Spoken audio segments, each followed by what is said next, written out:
You're laying in bed trying to sleep, but your mind is flooded with images of that one time in middle school when you tripped in front of your crush. You can't help but let out a small, embarrassed laugh. Wait, was that supposed to be funny? You feel your cheeks getting hot. Ugh, why does this keep happening? If you've ever found yourself in this situation, don't worry, you're not alone. In fact, it's actually very common for people to have vivid, unwanted flashbacks to cringe moments from their past. And psychologists are actually starting to figure out why. For starters, there are a few reasons why we might feel so much shame around these types of memories. One has to do with how our brains store embarrassment. When you experience something embarrassing, multiple areas of your brain light up, says psychologist and neuroscientist Sam Gilbert, whereas most other types of memories only activate a single area. This means that your brain physically stores these memories in a more complex multisensory way, which might be why they feel more real and more intense when you recall them. Another reason we might ruminate on our cringe moments is because of the unique way that our brains process self-conscious emotions like embarrassment and shame. According to a theory called the self-conscious emotions theory by psychologists Andrew Elliott and Matthew A. Nunley, we have a heightened sense of self-consciousness or self-awareness. Basically, we know that we're being watched and judged even when no one is around. This is an evolutionary adaptation that served an important purpose for our survival. Being accepted and included in a group meant safety and support. So having this built-in sense of self-consciousness helped us stay in line and avoid doing something that would get us kicked out of the group. But now, thousands of years later, this hyper-awareness can make us painfully self-conscious in social situations. And when our self-consciousness gets the best of us, and we do something embarrassing, we're often left with a lot of shame and regret. But according to Elliott and Nally, the feeling of regret is actually a good thing. The pain we feel from our mistakes is what motivates us to learn from them and change our behavior in the future. However, if we can't bring ourselves to forgive our past selves, those cringe moments can keep haunting us long after they've happened.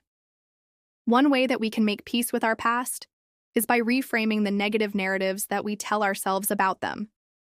Maybe you reminisce, "I can't believe I did that. I was such an idiot." Instead, try saying, "Wow, I can't believe I did that. That was so stupid. But at least I learned that I shouldn't do that again," says clinical psychologist Ellen Hendrickson. By accepting responsibility for your actions without beating yourself up over them, you can free yourself from the cycle of shame and regret. Another reason that cringe moments can stick with us for so long is because of an almond-like structure in our brain called the amygdala. The amygdala is responsible for processing emotions, especially fear and anxiety. It helps us determine whether a situation is dangerous and decide how to react. And the amygdala doesn't just process the emotions we feel in the moment, it also stores them in our hippocampus, which is responsible for forming memories. This is why we tend to remember traumatic events in vivid detail long after they've happened. And research suggests that the same thing happens with cringe moments. They activate the amygdala, which makes them feel intense and unforgettable. In fact, a 2014 study, published in the journal Emotion, found that the intensity of cringe memories is comparable to the intensity of trauma. Participants in the study recalled a moderately arousing personal event and a moderately embarrassing event.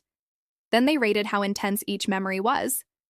On a scale of 1 to 9, the cringe memory averaged around a 6, which is considered intense, while the trauma memory averaged around a 7.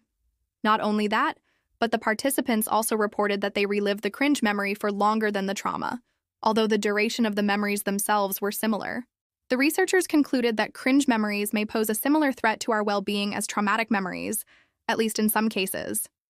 This is likely why we feel so exhausted after having an intense cringe flashback.